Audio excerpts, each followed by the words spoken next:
dans la tête de Noukba. Or ceci se réfère au sujet de la sortie du soleil du fourreau dont il est question dans les paroles de nos maîtres de mémoire bénis ainsi que dans les Tikkunim à propos du nom Yahvé Adonai, comme cela est indiqué dans le Tikkun 21, Daf 58. Le sujet en est que le soleil c'est Zahir Anpin, et son fourreau c'est Noukba car elle revêt ses Netza, Od et Yesod qui sont de puissants jugements, appelé soleil l'intérieur de son fourreau c'est-à-dire de la tête de Noukba, ce qui affaiblit leur force. Et lorsque le soleil sort de son fourreau, il brûle tout le monde par ses jugements sévères. Or il a déjà été expliqué que ceci ne se produit que lors des jours ordinaires, alors que lors du Shabbat ils sont face à face. Et ceci dura jusqu'à la venue d'Abraham car le premier firmament descendit alors. Or ceci correspond à l'aspect de la Hésed se trouvant en elle qui se propage vers le bas comme nous le savons, car Abraham était un homme de bonté. Il en fut de même pour les autres jusqu'à Moïse. Car c'est alors que la Malkoute se trouvant en elle se propagea également. Et ces 9 séphirotes se propagèrent en deçà du torse par l'aspect dos à dos mais la lumière des 5 premières ne l'éclairait pas encore,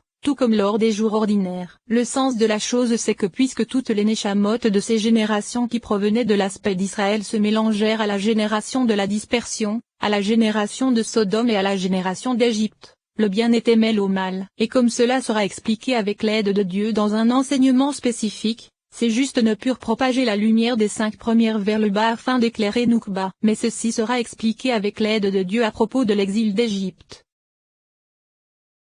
Commentaire - étudie le Torah Tehillim en Daf 123a, il faut étudier le Sefer Akvanot car il y est écrit que lors de l'exil d'Égypte Zahir Anpin se trouvait sous l'aspect de 3 contenus dans 3. Et Noukba se trouvait alors nécessairement sous l'aspect d'un petit point situé au-dessous de Yesod. Pour ce qu'il est écrit ici c'est que Zahir Anpin possédait déjà des cerveaux de Gadlout provenant de l'aspect arrière revêtu de l'arrière des Bina d'Israël l'ancien et de Tebouna comme nous le savons.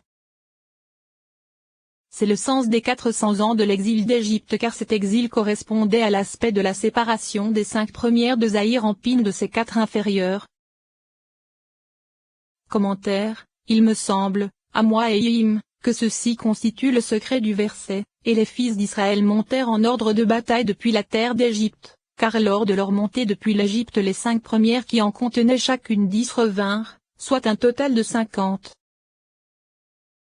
Jusqu'où arrive la hauteur de Malkout. C'est en correspondance avec ces 4 qui étaient déficientes en lumière que l'exil dura 400 ans. Ensuite, lorsqu'arriva le temps de la libération d'Égypte le 10 du mois ils prirent la Pâque pour indiquer que le Parsouf était alors complet par le secret du dos à dos, avec 10 séphirotes.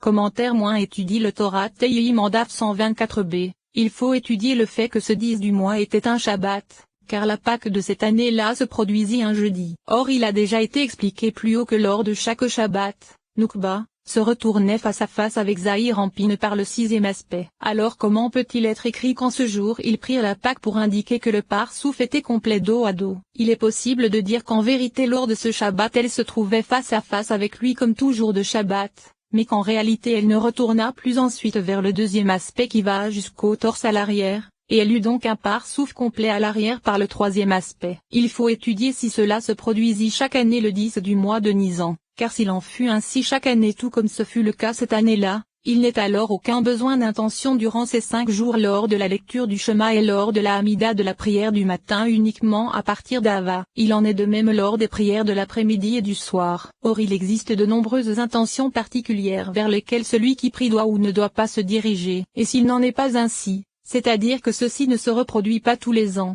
il faut alors dire que le sacrifice de Pessah fut peut-être annulé par nos nombreuses iniquités et que nos maîtres de mémoire bénis n'ont pas fixé de réparation par l'accomplissement d'une mitzvah de remplacement.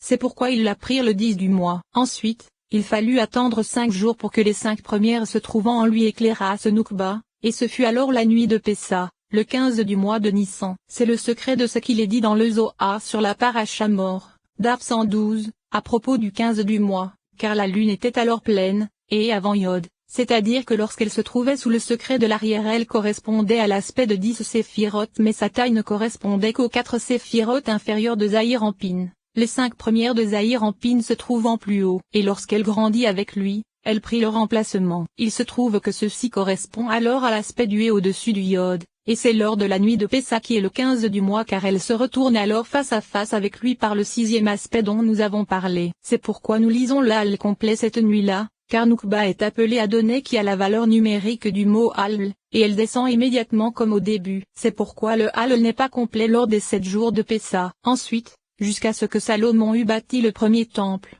chaque Shabbat, Noukba se trouvait face à face avec Zahir Anpin sous le 6e aspect comme cela a été indiqué, et durant les 6 jours ordinaires elle se trouvait dos à dos sous le 3e aspect, c'est-à-dire qu'elle avait un pare-souffle complet de 10 séphirotes situées en deçà du torse de Zahir Anpin. Les 5 premières de Zahir Anpin l'éclairant toujours. C'est le sens du souvenir de la sortie d'Égypte car il y eut alors une grande libération vis-à-vis de l'aspect qu'elle avait au début lors de l'exil, c'est-à-dire vis-à-vis du second aspect correspondant à un pare-souffle de 10 séphirotes à l'arrière et en deçà du torse mais sans lumière des 5 premières de Zahir Anpin, ce qui ne fut pas le cas lors de la destruction du premier temple comme cela sera expliqué avec l'aide de Dieu. Ensuite, lorsque le premier temple fut construit grâce à Salomon, lui fut ajouté un autre aspect que ce soit le Shabbat ou les autres jours, car elle était toujours face à face avec lui sous le 6e aspect. En vérité, le 7e aspect qui correspond au moment où 2 rois utilisent une seule et même couronne ne s'est pas encore produit jusqu'à ce jour, et s'il en avait été ainsi à l'époque du premier temple,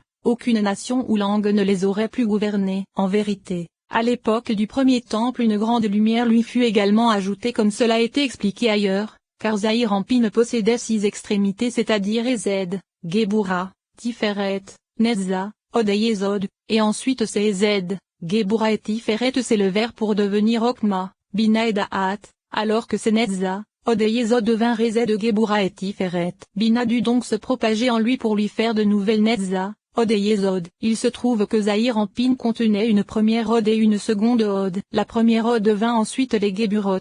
Or nous savons que Bina se propagea dans Zahir Anpin jusqu'à sa Od. En vérité, avant le premier temple Bina allait jusqu'à sa première Od qui devint ensuite l'aspect de Géboura. Il se trouve que la propagation de Bina à l'intérieur de Zahir Anpin ne se fit que dans les 5 premières que sont Okma, Bina, Da'at, Ezed et Géboura. Keter n'étant pas prise en compte car Keter et Da'at ne font qu'une comme nous le savons. Et Bina ne se propagea pas dans la Tiferet de Zahir Anpin car les Netza et Od d'Ima qui étaient longues se propageaient loin sur les axes de droite et de gauche. Cependant, la Yesod d'Ima qui se trouvait sur l'axe central s'achevait au niveau de la Da'at de Zahir Anpin. Ainsi, Bina ne se propagea que dans les 5 premières. Cependant, après la construction du premier temple, Bina se propagea jusqu'à la seconde Od de Zahir Anpin. Et elle se propagea donc dans cette séphirote de Zahir Anpin. Et lorsque l'on perpétra ensuite des iniquités, le premier temple fut détruit. C'est précisément au moment de cette destruction que Malkout descendit à l'arrière de la Yesod de Zahir Anpin. En vérité,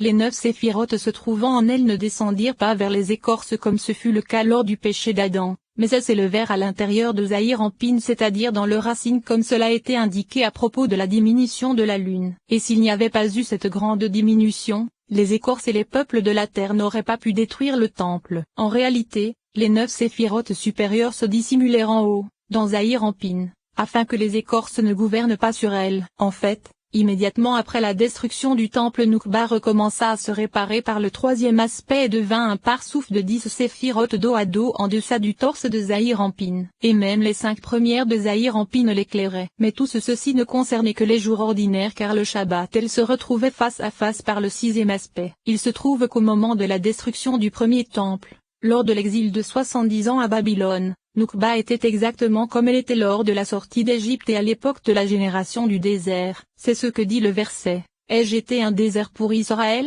Ce qui avait été l'aspect de la libération d'Égypte fut alors considéré comme un exil. En effet, au début lors de l'exil d'Égypte il s'agissait d'un exil total puisque même lorsqu'elle se trouvait dos à dos les jours ordinaires la lumière des 5 premières de Zahir Anpin ne l'éclairait pas. C'est pourquoi lorsque la clarté de ces 5 premières lui fut ajoutée, cela fut considéré comme une libération. Mais lors du premier temple, même les jours ordinaires ils se trouvaient face à face et leur taille était identique. Et lorsqu'ensuite elle revint vers le 3e aspect dos à dos, bien que la lumière des 5 premières l'éclairât, cela fut considéré comme un exil total. En vérité, le déficit qu'il y eut lors de l'exil de Babylone c'est que ces lumières qui éclairaient les 7 séphirotes supérieures de Zahir Anpin dans lesquelles s'était propagé Bina à l'époque du premier temple, tout éclairant Noukba sous l'aspect face à face, descendirent toutes et se propagèrent vers les écorces à cause de nos multiples iniquités. Ainsi, ce ne sont pas précisément les 9 séphirotes de Noukba qui s'élevèrent dans Zahir Anpin, mais ce sont ces 7 lumières qui descendirent dans les écorces. Elle se retourna alors dos à dos lors des jours ordinaires. Ceci constitue le sujet de l'exil de Babylone qui dura 70 années en correspondance avec ces 7 lumières,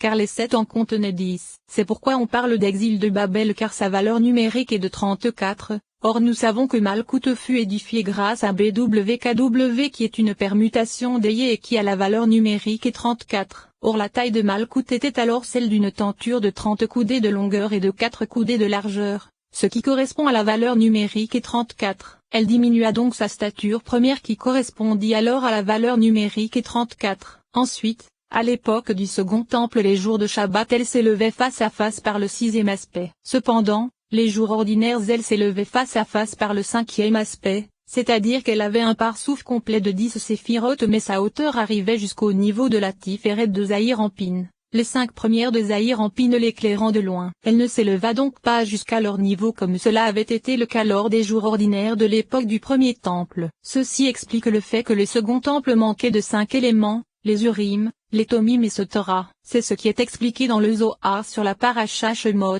C'est-à-dire que le premier temple permit de recevoir le Hé supérieur et que le second temple permit de recevoir le Hé inférieur. Le sujet en est que nous avons déjà expliqué qu'à l'époque du premier temple il se trouvait face à face jusqu'à No, par le 6e aspect, les 5 premières éclairant Noukba, et elle était appelée pleine lune, ce qui se réfère au 15 du mois par le secret du Hé au-dessus du Yod comme cela a été indiqué. Il se trouve que lorsqu'il se trouvait ainsi, en haut, elle était également appelée Hé supérieur. Et à l'époque du second temple, lors des jours ordinaires il se trouvait face à face au niveau des 4 inférieurs de Zahir-Anpin, elle étant la 5e vis-à-vis d'elle étant alors appelée Hé inférieure. Mais il existe un autre sens à cela, car à l'époque du premier temple Imaïlia appelé Hé supérieur se propageait jusqu'à la seconde Ode de Zahir-Anpin. En vérité, Malkout se nourrissait d'elle puisque c'était là l'emplacement de Malkout, alors qu'à l'époque du second temple, Bina ne se propageait que jusqu'à la première Ode de Zahir-Anpin, ce qui correspondait alors à l'aspect de Géboura. Il se trouve que lors des jours ordinaires de l'époque du second temple,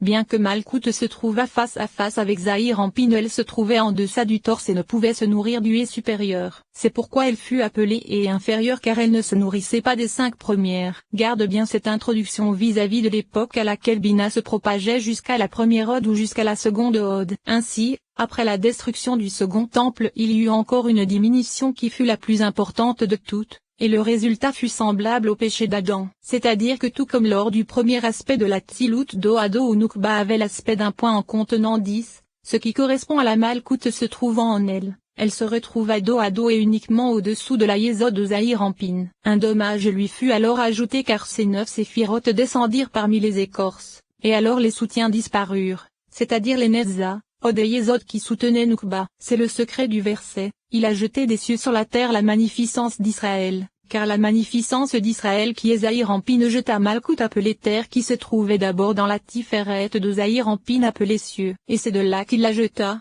même au-dessous de son marchepied que son Sénetzab, Od et Yésod. Elle tomba donc au-dessous de la Yésod de Zahir-Anpin, à l'arrière. Et c'est, l'iniquité de la fille de mon peuple est plus grande que le péché de Sodome, car lors de la génération des hommes de Sodome Malkout se trouvait à l'arrière des Netza, Od et Yésod de Zahir-Anpin comme cela a été indiqué, par le secret du verset et l'Éternel fit pleuvoir. Sauf que maintenant, elle tomba dans le secret d'un seul point situé au-dessus de Yésod, et ces 9 autres séphirotes descendirent vers les écorces. Alors d'autant plus la clarté des 5 premières de Zahir-Anpin qui étaient tombées lors de la destruction du premier temple. Il se trouve que le péché d'Adam et celui de la destruction du second temple ne forment qu'un seul sujet, sauf que le péché d'Adam répara précisément ce que les écorces étaient avant la réparation comme cela sera expliqué avec l'aide de Dieu. Alors que lors de la destruction du second temple causée par les péchés d'Israël les écorces étaient déjà adoucies et ce que cela engendra c'est de faire retourner d'en revêtir la sainteté comme cela a été indiqué. C'est le secret du verset,